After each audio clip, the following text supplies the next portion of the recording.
Hello friends, good morning. Super കൺമണിയുടെ ഇന്നത്തെ എപ്പിസോഡിന്റെ റിവ്യൂലേക്ക് എല്ലാവർക്കും സ്വാഗതം. അങ്ങനെ സാഗറും സുജാതയും അവരുടെ വീട്ടിൽ എത്തിച്ചേരുകയാണ് ജർമ്മനിയിൽ നിന്നും. സാഗറിനെയും സുജാതയും കാണുമ്പോൾ ആന്റിയമ്മയ്ക്ക് ഒത്തിരി സന്തോഷമാവുന്നുണ്ട്. ഒരുപാട് നാളുകൾക്ക് ശേഷം കാണുന്നതിന്റെ ആ ഒരു സ്നേഹപ്രകടനമൊക്കെ അവർ പരസ്പരം നടത്തുന്നുണ്ട്. ഇതേ സമയത്താണ് മാനസയും ഹേമയും അവിടെ വന്ന് നിൽക്കുന്നത്.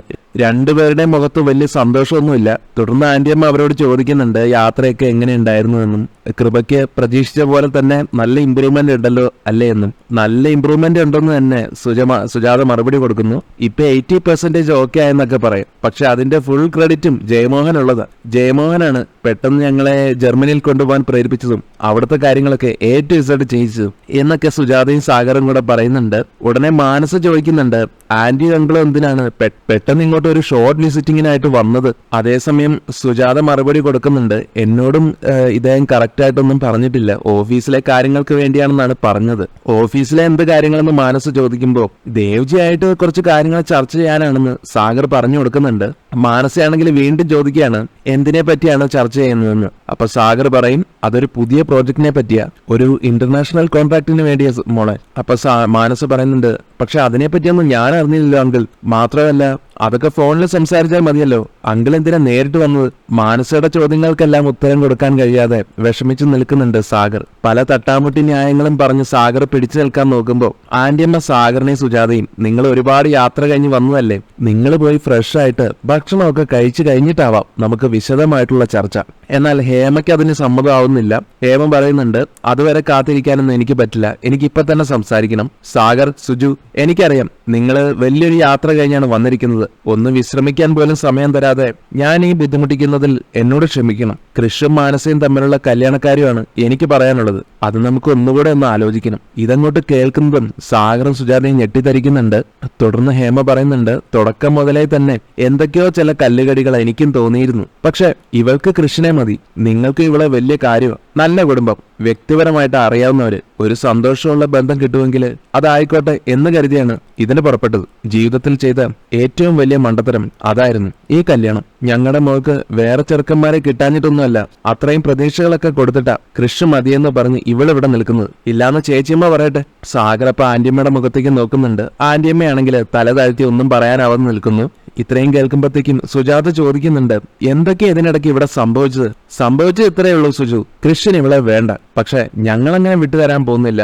ഈ അപമാനത്തിന് ചതിക്കുകയൊക്കെ മറുപടി പറഞ്ഞേ പറ്റൂ. നിങ്ങളിത് നേരത്തെ പറഞ്ഞാൽ മതിയായിരുന്നു. 100 കണക്കിന് ആലോചനകളാ വന്നത്. അല്ല, സാഗറിനും സുജുവിനും ഒക്കെ അറിയാവുന്നതല്ലേ കാര്യങ്ങളും. ഇതൊക്കെ കേട്ട് ആകെ വല്ലാതായി പോകുന്നുണ്ട് സാഗറും സുജാതയും. സുജാത ചോദിക്കുന്നുണ്ട് മാനസയോട്, എന്താ മോളെ, എന്താ ശരിക്കും സംഭവിച്ചത്? അപ്പൊ ആന്റിയമ്മ ഇതിനിടയ്ക്ക് കയറി ഞാൻ പറയാമെന്ന് പറഞ്ഞിട്ട് മുന്നോട്ട് വരുന്നുണ്ടെങ്കിലും ആന്റിയമ്മയോട് മിണ്ടാതിരിക്കാനും ഞാൻ തന്നെ കാര്യങ്ങളെല്ലാം പറഞ്ഞോളാന്നും മാനസ പറയുകയാണ്. അങ്ങനെ മാനസ രണ്ടുപേരോടുമായിട്ട് തുറന്നടിച്ച് പറയുകയാണ്, കൃഷ്ണന് എന്നോടല്ല താല്പര്യം, കൺമണിയോടാണെന്ന്. അത് കേൾക്കുന്നത് രണ്ടുപേരും ഷോക്കാവുന്നുണ്ട്. ഹേമയാണെങ്കിലും പറയുന്നുണ്ട്, മറ്റൊരു പെണ്ണിനെ മനസ്സിലിട്ട് നടന്നുകൊണ്ടാണ് ഇവളുടെ വിരലിൽ മോതിരം അണിയിച്ചതാണ്. അഭിമാനം എന്ന് പറയുന്നത് ഞങ്ങൾക്കുണ്ട് സാഗർ, ഞങ്ങൾ എന്തായാലും ഇത് വെറുതെ വിടാൻ പോകുന്നില്ല. അപ്പൊ സാഗർ ആണെങ്കിലും വാശിയോടെ പറയുകയാണ്, ഇനി ഇത് നിങ്ങൾ വെറുതെ വിട്ടാലും ഞങ്ങൾ ഇത് വെറുതെ വിടാൻ ഉദ്ദേശിച്ചിട്ടില്ല. ഹേമ, സമാധാനമായിട്ടിരിക്കെ, നമുക്ക് ഇപ്പൊ തന്നെ പരിഹാരം ഉണ്ടാക്കാം എന്ന് സുജാതയും പറയുന്നു. പിന്നീട് ഈ സാഗർ ആണെങ്കിൽ മുകളിലേക്ക് നോക്കിയിട്ട് കൃഷ്ണനെ ഉറക്കെ വിളിക്കുകയാണ്. എന്നാൽ ഹേമ പറയും, കൃഷ്ണനെ വിളിക്കണം എന്നുണ്ടെങ്കിൽ അവന്റെ താമസ സ്ഥലത്തേക്ക് പോയിട്ടല്ലേ വിളിക്കേണ്ടത്. ഇതിപ്പോ കൃഷ്ണന്റെ വീടൊന്നും അല്ലല്ലോ. ആ പറഞ്ഞത് കേട്ട് സാഗറിനൊന്നും മനസ്സിലാവുന്നില്ല. എന്തൊക്കെയാ ചേച്ചിയമ്മ ഇത് എന്ന് ആന്റിയമ്മയോട് ചോദിക്കുമ്പോ ഹേമ തന്നെ അതിന് മറുപടി കൊടുക്കുകയാണ്, കൃഷ് ഇപ്പോ ദേവ്ജിയുടെ വീട്ടിലാണെന്ന് പറഞ്ഞിട്ട് അവനിപ്പോ ഇവിടെ ഒരു ഗസ്റ്റ് ഹൗസ് പോലെ വരും. വീട് അവിടെയാ. അതെന്തുകൊണ്ടാന്ന് വെച്ചാ അവിടെയല്ലേ കൺമണിയെ താമസിപ്പിച്ചിരിക്കുന്നത്. അപ്പൊ പിന്നെ കൃഷ്ണന് അവിടം വിട്ട് പോകാൻ പറ്റുമോ? ഇതൊക്കെ കേട്ട് ആകെ അന്തം വിടുന്നുണ്ട് കേട്ടോ സാഗറും സുജാതയും. എന്തൊക്കെയാ ഹേമ നീ പറയുന്നതെന്ന് ചോദിക്കുമ്പോ ഞാൻ പറഞ്ഞതില് നിങ്ങൾക്ക് എന്തെങ്കിലും സംശയമുണ്ടോ, കള്ളം പറയുന്നതാണെന്ന് തോന്നുന്നുണ്ടോ എന്നിങ്ങനെ തിരിച്ചു ചോദിക്കുകയാണ് ഹേമയും. അതേസമയം മാനസയും പറയും, എനിക്ക് സഹിക്കാൻ വയ്യ ആന്റി, ഓഫീസിൽ എന്നെ അപമാനിക്കുന്നതിന്റെ അങ്ങേയറ്റമായി. കൺമണിയുടെ വീട് ജപ്തിയായില്ലേ, അത് സ്വന്തം പൈസ കൊടുത്ത് തിരിച്ചെടുത്തു കൊടുത്തു കൃഷ്. കൺമണിയും വരുണുമായിട്ടുള്ള വിവാഹം കൃഷ് മുടക്കി. കൺമണിയെ വിളിച്ച് ദേവ്ജിയുടെ വീട്ടിൽ കൊണ്ട് നിർത്തി. സാഗറിനോടും സുജാതയോടും ഒക്കെ ഇത് പറയുന്നതിൽ ഞങ്ങൾക്ക് വിഷമമുണ്ട്. കൃഷിന്റെ ശ്രദ്ധ കിട്ടാൻ വശീകരണ മന്ത്രം പഠിച്ച് വശീകരിക്കേണ്ട ഗതികേടിൽ വരെ എത്തിയിരിക്കുക കാര്യങ്ങള്. മതിയായി ഞങ്ങൾക്ക്. മാനസയുടെയും ഹേമയുടെയും ഈ വാക്കുകളൊക്കെ കേൾക്കുമ്പോഴത്തേക്കും രണ്ടുപേർക്കും വല്ലാത്ത വിഷമാവുന്നുണ്ട്. അതോടൊപ്പം കൃഷ്ണനോട് നല്ല ദേഷ്യം തോന്നുകയാണ് സാഗറിന്. ഇവിടെ കൃഷ് ആണെങ്കിൽ ഉറക്കത്തിലാണ്. കൺമണി വന്ന് വിളിക്കുന്നുണ്ട് കൃഷിനെ. കൃഷ് ആണെങ്കിൽ ഉണരുമ്പോ കാണുന്നത് കൺമണി തന്റെ മുന്നിലിരിക്കുന്നതാണ്. കൺമണിയെ കണ്ടിട്ട് കൃഷി കെട്ടിപ്പിടിക്കാനൊക്കെ തുടങ്ങുന്നുണ്ട്. അപ്പോ കൺമണി പറയും, എന്താ സാർ ഇത്, ദേവ് സാർ ഇവിടെ ഉണ്ട്. എന്നാൽ ദേവ് സാർ ഉണ്ടെങ്കിലും തനിക്ക് കുഴപ്പമില്ലെന്നും പറഞ്ഞ് കൺമണിയെ വീണ്ടും കെട്ടിപ്പിടിക്കുക തന്നെയാണ് കൃഷി ചെയ്യുന്നത്. ഇതേ സമയത്ത് തന്നെ ദേവ്ജിയെ സാഗർ വിളിക്കുന്നുണ്ട്. എന്നിട്ട് ദേഷ്യത്തോടെ ചോദിക്കുന്നുണ്ട് കൺമണി അവിടെ ഉണ്ടോ എന്ന്. ഉണ്ടെന്ന് ദേവ്ജി മറുപടി കൊടുക്കുന്നുണ്ട്. കൺമണിക്ക് ഫോൺ കൊടുക്കണോ എന്ന് ചോദിക്കുമ്പോൾ കൃഷ് അവിടെ ഉണ്ടോ എന്ന് ചോദിക്കുകയാണ് സാഗർ. ദേവ്ജി ആണെങ്കിൽ എന്ത് പറയണമെന്ന് അറിയാതെ കുഴങ്ങുന്നുണ്ട്. അപ്പോ കടുപ്പിച്ചുകൊണ്ട് തന്നെ സാഗർ വീണ്ടും ചോദിക്കുകയാണ്, കൃഷ് അവിടെ ഉണ്ടോ, അത് മാത്രം എന്നോട് പറഞ്ഞാൽ മതി. അങ്ങനെ കൃഷി ഇവിടെ ഉണ്ടെന്ന് ദേവ്ജി മറുപടി കൊടുക്കുമ്പോൾ അത് കേട്ട് ദേഷ്യത്തോടെ ആ ഫോൺ കോൾ അങ്ങോട്ട് കട്ട് ചെയ്യുകയാണ് സാഗർ. എന്നിട്ട് അവിടെ നിന്ന് പറയാണ്, അവൻ അവിടെ ഉണ്ടെന്നാണ് ദേവ്ജി എന്നോട് പറഞ്ഞത്. എന്നെ നാണം കെടുത്താനാണ് അവന്റെ ഒരുക്കമെങ്കിൽ ഞാൻ അങ്ങനെ വിട്ടുകൊടുക്കില്ലെന്നും വാശിയോടെ തന്നെ തീരുമാനിച്ചുറപ്പിക്കുന്നുണ്ട് സാഗർ. ദേവ്ജിക്കാണെങ്കിൽ എന്തോ കുഴപ്പമുണ്ടെന്ന് മനസ്സിലാവുന്നുണ്ട്. അതുകൊണ്ട് തന്നെ കൃഷിനെ വിളിക്കുകയാണ്. കൃഷും കൺമണിയും കെട്ടിപ്പിടിച്ച് കിടക്കുകയാണല്ലോ. പെട്ടെന്നുള്ള ദേവ്ജിയുടെ വിളി കേൾക്കുമ്പോൾ രണ്ടുപേരും ഞെട്ടിപ്പോകുന്നുണ്ട്. അങ്ങനെ ദേവ്ജിയുടെ അടുത്തേക്ക് ചെല്ലുന്നു. തുടർന്ന് കൃഷി എന്നിട്ട് ദേവ്ജിയോട് എന്താ കാര്യം എന്ന് ചോദിക്കുമ്പോൾ, നീ എത്രയും പെട്ടെന്ന് വീട്ടിലേക്ക് ചെല്ലണം, അവിടെ സാഗർ വന്നിട്ടുണ്ട്. സാഗറിന്റെ വിളി അത്ര പന്തിയല്ല. കൃഷിനും അത് കേട്ട് അല്പം പേടി വരുന്നുണ്ട്. ദേവ്ജി പോകുന്നതിന് മുമ്പ് ഓർമ്മിപ്പിക്കുന്നുണ്ട്, എടുത്തയാട്ടം ഒന്നും കാണിക്കരുത്, ക്ഷമയോടെ വേണം പ്രതികരിക്കാനെന്ന്. എന്തൊക്കെ സംഭവിച്ചാലും നമ്മൾ ഒരുമിച്ചേ ജീവിക്കുമെന്ന് കൺമണിയോടും കൂടെ പറഞ്ഞിട്ടാണ് കൃഷ് അവിടെ നിന്ന് ഇറങ്ങിപ്പോകുന്നത്. ഈ ജയിലിലാണെങ്കിൽ ഷൺമുഖൻ വക്കീൽ വന്നിട്ട് ബല്ലാമനെ അറിയിക്കുന്നുണ്ട് സാഗർ വന്നിട്ടുണ്ടെന്നുള്ള കാര്യം. അത് കേൾക്കുന്ന ബല്ലാമനാകട്ടെ, സാഗർ തിരിച്ചു വന്നെങ്കിൽ എന്റെ കാര്യം എന്ന് ചോദിക്കുമ്പോൾ 2 ദിവസത്തിനകം ബലരാമനെ പുറത്തിറങ്ങാമെന്ന് തന്നെ ഷൺമുഖൻ വക്കീൽ അറിയിക്കാണ്. ബല്ലാമനെ പുറത്തിറക്കാൻ സുമിത്ര മാഡം വലിയ സമ്മർദ്ദം തരിക എന്നും കൂടെ പറയുന്നത് കേട്ടിട്ട്, അതെ സാർ, അച്ഛന്റെ ആഗ്രഹം നിറവേറ്റി കൊടുക്കുക എന്നുള്ളത് അമ്മയുടെ ആവശ്യമാണല്ലോ, അതിന്റെ ഒരു വെപ്രാളമൊക്കെ അമ്മയ്ക്ക് ഉണ്ടാവും. ഏതായാലും 2 ദിവസത്തിനകം ബലരാമനെ പുറത്തിറങ്ങാമെന്നും അത് ഉറപ്പായി കഴിഞ്ഞെന്നും ഷൺമുഖൻ വക്കീൽ അറിയിക്കുമ്പോൾ, പുറത്തിറങ്ങിക്കഴിഞ്ഞാൽ എന്ത് ചെയ്യണമെന്ന് ഞാനും ഉറപ്പാക്കിയിട്ടുണ്ട് എന്ന് ബല്ലാമനും പറയുന്നത് കേട്ടിട്ട്, ബല്ലാമനും പുറത്തിറങ്ങിക്കഴിഞ്ഞാൽ എന്ത് വേണമെങ്കിലും ചെയ്തു, കാര്യങ്ങളെല്ലാം റെഡിയാക്കി തരാൻ ഞാനുണ്ടെന്ന് വാക്ക് കൊടുക്കുകയാണ് ഷൺമുഖൻ വക്കീൽ. ബല്ലാമൻ അവിടെ നിന്നും പോയി കഴിയുമ്പോൾ സഹദേവൻ വന്നിട്ട് വക്കീലിനോട് പറയുന്നുണ്ട്, എന്തായാലും വക്കീലിനെ ഞാൻ സമ്മതിച്ചിരിക്കുന്നു. സാഗർ സാർ കേസ് പിൻവലിക്കാതെ ബല്ലാമനെ പുറത്തിറങ്ങാൻ പറ്റുമെന്നല്ലേ പറഞ്ഞിരുന്നത്. എന്തായാലും അവസാനം ജാമ്യത്തിൽ ഇറക്കിയല്ലോ. എന്നാൽ അത് കേൾക്കുന്ന വക്കീല് ചിരിയോടെ പറയുന്നുണ്ട്, ജാമ്യത്തിൽ ഇറക്കിയെന്നോ, ആര്, ഈ ഞാനോ? ബലരാമനെ പുറത്തിറക്കുന്നതേ സാഗർ തന്നെ. സാഗർ എല്ലാ കേസുകളും പിൻവലിച്ചിട്ടാ ബലരാമനെ പുറത്തിറക്കുന്നത്. ഇത് കേട്ട് ആകെ അന്തം വിടുന്നുണ്ട് സഹദേവൻ. കേസ് പിൻവലിക്കാനുള്ള കാരണം എന്താണെന്ന് ചോദിക്കുമ്പോൾ, അത് പിന്നെ സാഗറിന് മുൻപ് മോനാണെന്നുള്ളൊരു വാത്സല്യം ഉണ്ടായിരുന്നല്ലോ ബലരാമനോട്. ഇപ്പൊ അങ്ങേരുടെ മോള് കൃപയും ബലരാമന് വേണ്ടി വാദിച്ചുവെന്ന്. അങ്ങനെയൊക്കെ കൂടിയാ ബലരാമനെ പുറത്തിറക്കുന്നത്. ഉടനെ സഹദേവൻ ചോദിക്കുന്നുണ്ട്, സാഗറാണ് ബലരാമനെ പുറത്തിറക്കിയതെന്ന് അറിഞ്ഞു കഴിഞ്ഞാൽ ബലരാമൻ പിന്നെ സാഗറിനെ കൊല്ലുവോ? എന്നാൽ ആ സത്യങ്ങളൊക്കെ അറിയുന്നതിന് മുമ്പ് തന്നെ ബലരാമനെ കൊണ്ട് സാഗറിനെ തീർക്കാനാണല്ലോ സുമിത്ര നോക്കുന്നത്. അത് കഴിഞ്ഞാൽ ബലരാമന് തൂക്കുകയറ് കിട്ടും. അല്ലെങ്കിൽ ഇതിനിടയിൽ തന്നെ സാഗറിന് വേണ്ടി ആരെങ്കിലും ബലരാമനെയും തീർക്കും. അങ്ങനെ പ്രവചനാതീതമായ കഥയിലേക്കാണ് കാര്യങ്ങൾ നീങ്ങുന്നത്. ബലരാമനെ പുറത്തിറക്കാൻ മാത്രമല്ല സാഗർ ഇപ്പൊ വന്നിരിക്കുന്നത്, സാഗറിനെ തീർക്കാൻ കൂടിയാ ബലരാമൻ പുറത്തിറങ്ങുന്നത്. ഇതെല്ലാം കേൾക്കുന്ന സഹദേവനും ആകെ ത്രില്ലാവുന്നുണ്ട്.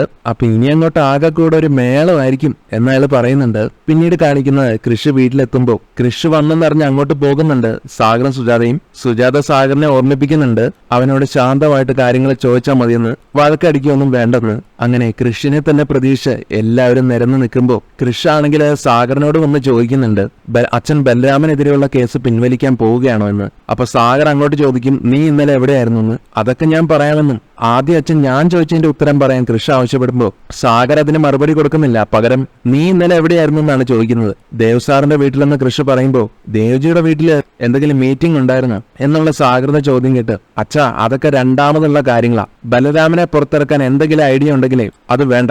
സാഗർ അപ്പൊ വീണ്ടും ചോദ്യം ചെയ്യുകയാണ്, ഞാൻ ചോദിച്ചതിനുള്ള ഉത്തരം നീ ആദ്യം പറ.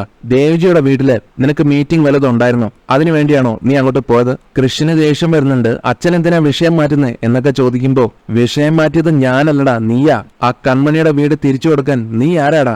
അവളെ ദേവ്ജിയുടെ വീട്ടിൽ കൊണ്ടുപോയി താമസിക്കാൻ നിനക്ക് ആരാടാ അധികാരം തന്നത്? നീ അവളുടെ ആരാടാ? അവളെ അലിഗയിലെ ഒരു സ്റ്റാഫ് മാത്രമാ. അവളെപ്പോലെ ഒരുപാട് പേര് അലിഗയിലുണ്ട്, അവർക്കൊക്കെ നീ വീടെടുത്ത് കൊടുക്കൂ എന്നെല്ലാം പറഞ്ഞ് കൃഷിനോട് തട്ടിക്കയറുമ്പോ കൃഷി സമാധാനപരമായി തന്നെ പറയുന്നുണ്ട്, അച്ഛൻ ചോദിക്കുന്നതിനെല്ലാം ഞാൻ മറുപടി തരാമെന്നും കൃഷിനോട് ഇപ്പൊ തന്നെ പറയാൻ ആവശ്യപ്പെടുകയാണ് സാഗർ. സുജാതയാണെങ്കിൽ ഇതിനിടയ്ക്ക്, എടാ മോനെ ഞങ്ങളെ നീ വിഷമിപ്പിക്കല്ലേ. അപ്പൊ സാഗറും സുജാതയോടും ദേഷ്യപ്പെടുകയാണ്. വിഷമോ? ഇവിടെ അങ്ങനെ ആർക്കും വിഷമമൊന്നുമില്ല, ഇത് എന്റെ വീടാ, ഞാൻ വിചാരിക്കുന്ന കാര്യങ്ങളെ ഈ വീട്ടിൽ നടക്കൂ. ഇതൊക്കെ കേട്ട് കൃഷ്ണൻ പറയുന്നുണ്ട്, സമ്മതിച്ചു, അച്ഛൻ വിചാരിക്കുന്ന കാര്യങ്ങളെ ഇവിടെ നടക്കൂ. പക്ഷെ ഇപ്പൊ പ്രധാനപ്പെട്ട ഒരു കാര്യം എനിക്കറിയണം, ആ ബലരാമന്റെ കാര്യം. എന്നാൽ നീ ആദ്യം നിന്റെ കാര്യം പറയാനും എന്നിട്ട് മതി ആരാന്റെ കാര്യത്തിൽ ചോദ്യം ചെയ്യാനെന്നും സാഗർ തിരിച്ചു പറയുകയാണ്. നീ ഇവിടെ നിന്ന് രക്ഷപ്പെടാമെന്ന് വിചാരിക്കണ്ട, നിന്നെ കൊണ്ട് എങ്ങനെയെങ്കിലും ഉത്തരം പറയിപ്പിച്ചിട്ടേ ഞാൻ വിടൂ എന്നും സാഗർ പറയുകയാണ്. ആന്റിയമ്മയാണെങ്കിലും ഇതിൽ ഇടപെടാൻ ശ്രമിക്കുന്നുണ്ട്. അപ്പോ സാഗർ പറയും, ആന്റിയമ്മ മിണ്ടാതിരിക്കുക, ഇത് ഞാനും ഇവനും തമ്മിലുള്ള വിഷയം എന്ന് പറഞ്ഞ് ആന്റിയമ്മയുടെ വായടപ്പിക്കും. ശേഷം കൃഷ്ണനോടായിട്ട് സാഗർ, നോക്ക്, നീ താലി കെട്ടേണ്ട പെണ്ണെ ഈ മാനസയ, ഞങ്ങളുടെ മരുമകളും മാനസയ. അലികയെ മുന്നോട്ട് കൊണ്ടുപോകുന്നത് നീയും മാനസയും കൂടെ ചേർന്നായിരിക്കണം. അത് കഴിഞ്ഞ് സാഗർ മാനസയുടെയും ഹേമയുടെയും അടുത്ത് നിന്നിട്ട്, കഴിഞ്ഞതിനെല്ലാം നിങ്ങൾ എന്നെ ഞങ്ങളോട് ക്ഷമിക്കണമെന്നും നിങ്ങൾ അനുഭവിച്ച മാനസിക വേദന എന്താണെന്ന് ഞങ്ങൾക്കിപ്പോ മനസ്സിലായിട്ടുണ്ട്. നിങ്ങളുടെ മുമ്പിൽ വെച്ച് കൃഷ്ണനോട് മറ്റൊരു പെണ്ണിനെ കുറിച്ച് സംസാരിക്കുന്നത് തന്നെ നിങ്ങളോട് ഞങ്ങൾ ചെയ്യുന്ന അവഹേളനമാണെന്നും അറിയാം. പക്ഷെ നമ്മൾ ഒറ്റ കുടുംബം പോലെ ആയതുകൊണ്ടും അറിയുന്നത് കൊണ്ടും നിങ്ങൾ കൂടെ നിൽക്കുന്നു. അതുകൊണ്ട് എന്തായാലും നമ്മൾ നിശ്ചയിച്ചതുപോലെ തന്നെ കാര്യങ്ങൾ നടക്കും.